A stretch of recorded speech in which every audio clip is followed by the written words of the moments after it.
एक दिन बच्चों ने पिकनिक जाने की बात कही। यह सुनते ही अंकिता की रूह कांप गई, क्योंकि उसे एक पुराना किस्सा याद आ गया। ये बात तब की है जब अंकिता 10वीं क्लास में पढ़ रही थी। एक दिन टीचर ने पिकनिक का प्लान बनाया था। अपने सभी दोस्तों के साथ अंकिता ने भी जाने के लिए हाँ कर दी। पिकनिक पर जाना था पावागढ़। पूरा स्कूल पिकनिक जा रहा था, इसलिए करीब 30 बस सभी बच्चों को ले जाने के लिए तैयार थी। अंकिता अपने दोस्तों के साथ सबसे पीछे वाली बस में बैठ गई। सभी हंसते मस्ती करते हुए बस से जा रहे थे। तभी कुछ दूर जंगल के पास पहुंचकर उसी बस से तेज आवाज आई। ये वक्त रात के करीब 1:30 का था। ड्राइवर गाड़ी से बाहर निकला तो उसे पता चला कि टायर फट गया है। ड्राइवर ने सबसे कहा कि बस का टायर बदलने में करीब 2 घंटे लगेंगे, आप सब नीचे उतर जाइए, मैं इसे बदल देता हूँ। आप लोग पास के ढाबे में जा सकते हैं, वहाँ गर्मगर्म चाय पी लीजिए और मैं इस टायर को फटाफट बदलने की कोशिश करता हूँ। ड्राइवर की बात सुनकर सभी बस से उतर गए और पैदल चलते हुए पास के ढाबे में पहुँचे। वहाँ एक बूढ़ा व्यक्ति चाय बना रहा था। इतनी रात को ढाबा खुला हुआ और किसी इंसान को चाय बनाते देख सबको हैरानी हुई। उस बूढ़े इंसान ने कहा, आप सब चाय पी लीजिए, यहाँ अक्सर लोगों की गाड़ी खराब हो जाती है, इसलिए मैं भी अपना ढाबा हरदम खुला रखता हूँ। आप जैसे राहगीरों को कुछ मदद हो जाती है।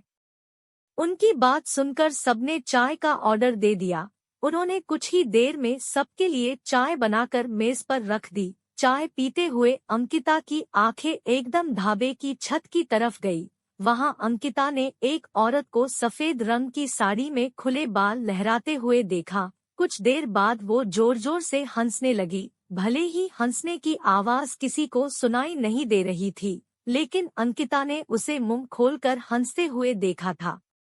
ये सब देखकर अंकिता ने डर के मारे आंखें नीचे झुका ली। कांपते हुए किसी तरह से अंकिता ने चाय दोबारा पीना शुरू ही किया थी कि उसी वक्त जोर जोर से किसी के चिल्लाने की आवाज जंगल की ओर से आई। ढाबे में बैठे हुए सभी बच्चे और टीचर उस आवाज को सुनकर डर गए।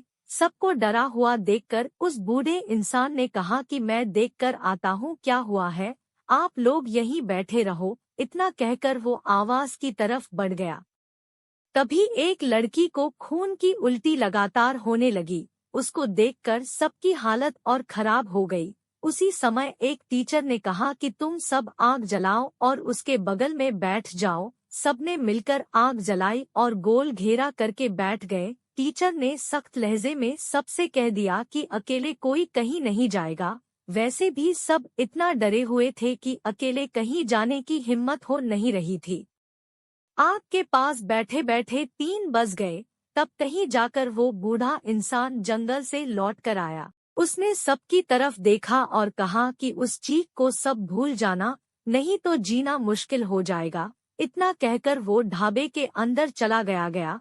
तभी ड्राइवर भी टायर बदलकर बस लेकर ढाबे के पास पहुंचा। सभी लोग भगवान का नाम लेते हुए उस बस में बैठ गए। टीचर ने बस में बैठते ही सबको कहा कि कोई एक दूसरे से बात नहीं करेगा, सीधे सब सो जाओ। टीचर की बात मानकर सब चुपचाप बस में ही सो गए। उसके बाद पिकनिक स्पॉट पर पहुंचे और करीब 1 हफ्ते बाद घूमकर आ गए। पिकनिक में किसी ने दूसरे बस के बच्चों से उस रात के बारे में कुछ नहीं कहा, क्योंकि टीचर ने मना किया। लेकिन पिकनिक से लौटते ही सबने अपने दोस्तों और दूसरी क्लास वालों को इस भूतिया घटना के बारे में बताया। आज पिकनिक का नाम सुनते ही यही भूतिया ढाबे की कहानी अंकिता के मन में आ गई और बच्चों को पिकनिक भेजने से उसे डर लगने लगा।